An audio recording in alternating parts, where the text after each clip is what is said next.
I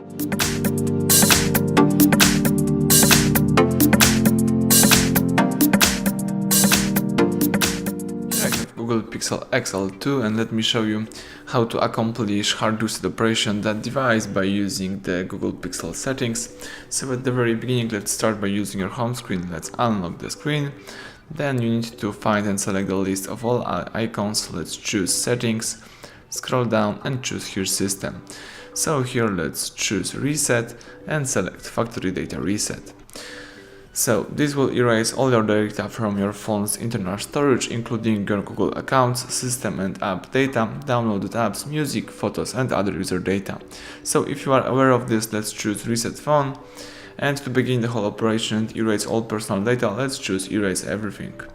So right now the device is performing the hard reset. Let's just wait a few seconds until the operation will be completed. Do not interrupt while the process is running. Let's just wait until the whole operation will be accomplished.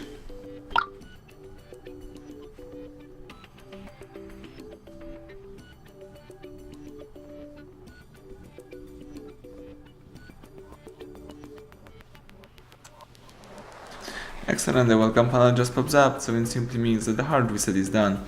So now you might start activate your device. Thank you for watching, please subscribe our channel and leave thumbs up under the video.